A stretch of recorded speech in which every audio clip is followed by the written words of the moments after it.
española requiere de una resistencia civilizada, pero firme y sobre todo sin complejos de una buena parte de la sociedad española y pensante. Y esa es la razón por la que nosotros, yo siempre lo digo, es la tercera vez en muy escaso tiempo que digo que esto, la Biblioteca ABC, es un templo laico, un templo de periodismo, y al ser un templo del periodismo es un templo también de libertad, de confrontación de ideas, de contraste de opiniones, y por esa razón un lugar mejor que lo que fue la réplica de la vieja biblioteca de Diario ABC en aquella Serrano para acoger esta mesa redonda, la de ahora, la de después, y posteriormente el 12 de mayo en una segunda jornada seguiremos con esta iniciativa que tendrá su eco al día siguiente en las páginas del diario, que está siendo retransmitida en directo a través de la página web de abc.es y que de alguna manera, insisto, es la contribución que el diario ABC quiere hacer al momento actual de la sociedad española, un momento especialmente difícil, un momento de gran desmoralización moral entre un buen número de personas de la sociedad española, donde de nuevo hay que rearmar de valores a la sociedad en general, pero probablemente a la juventud. Y esto solamente se puede hacer si determinados grupos comprometidos con la idea de España están dispuestos a inocular de nuevo la importancia de los valores y lo que es la regeneración moral. No es la idea de regeneración que a principios de siglo puso en marcha Joaquín Costa, pero es algo muy parecido. Son otros tiempos, pero es algo muy parecido. En todo caso, y por concluir, nosotros en octubre pasado, desde este periódico pusimos en marcha lo que era la idea de debate le planteábamos el reto a nuestros lectores, a la sociedad española, el debate sobre la necesidad de una regeneración moral en España. Y aquí está una nueva entrega más. Muchas gracias a Jaime Mayor Oreja y a todo su grupo, y gracias a todos ustedes por venir aquí, por asistir, como digo, a este pequeño templo de libertad que es la Biblioteca ABC, rodeada, como ven ustedes, de todos los que fueron directores y llevaron el Autocuatro de Antena hace estos 108 años hasta hoy la nave de ABC. Muchas gracias y bienvenidos.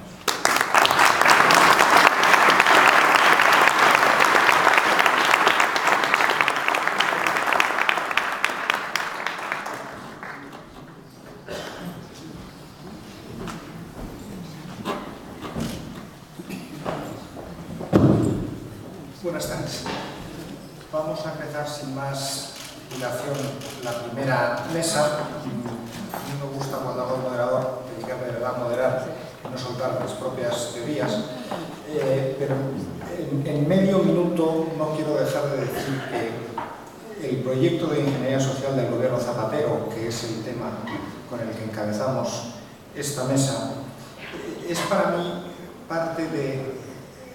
la conclusión de un largo proyecto en el que ellos llevan trabajando desde que empezó la transición española.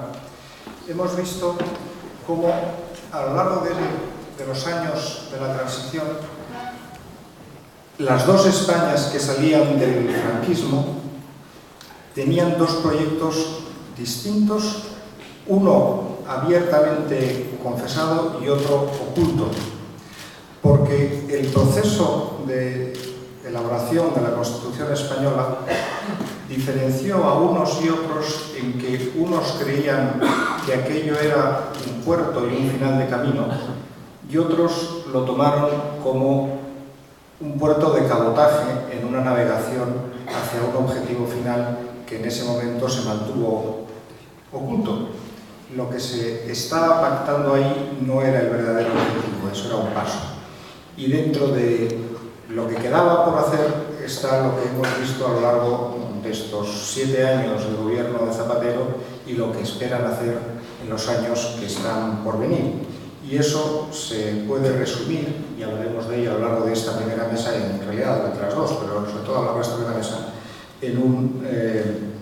ambicioso, en el peor sentido del término, proyecto de ingeniería social.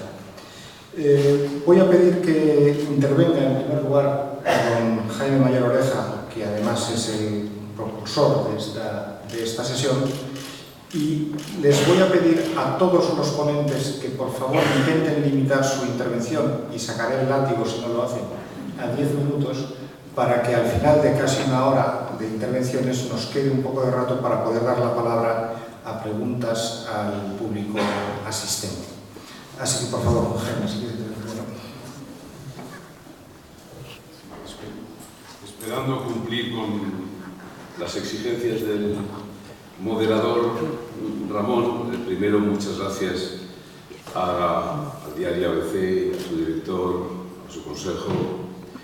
porque fundamentalmente ellos son los que tienen sin duda esta iniciativa tan útil, tan eficaz en esta fecha. A la hora de analizar la realidad política de España y lo que han significado los 7 años de gobierno de Rodríguez Zapatero, son muchos los analistas y no analistas, en mi opinión, que no han entendido lo que hemos vivido en España a lo largo de este periodo. Hay quien cree que Rodríguez Zapatero se ha caracterizado como gobernante por la improvisación, por los bandazos, por el uso de golpes de efecto y por seguir siempre la peor estrategia que puede tener un político, como es decir en cada momento aquello que considera que agradará al oyente. Y eso puede ser cierto, en parte, pero en realidad es un análisis demasiado superficial de lo que ha sido el ejercicio del poder por parte de Rodríguez Zapatero. Hay que entender que Rodríguez Zapatero ha gobernado, como ha dicho Ramón, a partir de un auténtico proyecto. Un proyecto además de una enorme carga ideológica. Un proyecto que es político, pero que sobre todo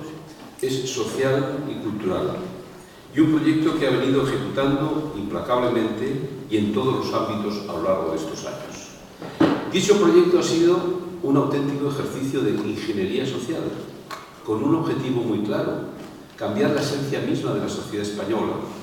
las conciencias y la manera de ser y de pensar de los españoles. El resultado de todo ello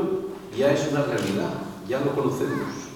El resultado en todos los frentes es lo que cualquiera calificaría como una chapuza nacional o una crisis total. Pero también es cierto que en el camino hacia esa chapuza, Zapatero ha causado un daño a nuestra sociedad, del que debemos ser conscientes y frente al cual tenemos el deber de reaccionar no solo ya desde un punto de vista político, sino, como digo, desde un punto de vista moral y social. El fracaso del resultado no se debe esencialmente a la improvisación, a los bandazos, al uso de golpes de efecto, que también, sino a la maldad y a la perversidad de la esencia de un proyecto que está ejecutando. Esta debiera ser la lección que ojalá saquemos muchos españoles. Para entender ese proyecto de ingeniería social es fundamental resaltar lo que son sus características que permiten comprender su dimensión. La primera característica de ese proyecto de Rodríguez Zapatero es su propio objetivo, su deseo de llevar a cabo en España una segunda transición. Fue su primer impulso, su inicial impulso. Zapatero ha pretendido desde el primer instante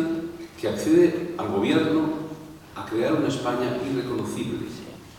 Al proyecto de Zapatero no le basta el modelo social que surge de la Constitución de 1978, un modelo basado en la superación de las heridas del pasado, en la convivencia plural, en el respeto a las creencias de las personas y en el mantenimiento de una serie de principios elementales e inspiradores de nuestra vida en común y superiores a las propias convicciones ideológicas. Zapatero no cree en ese modelo,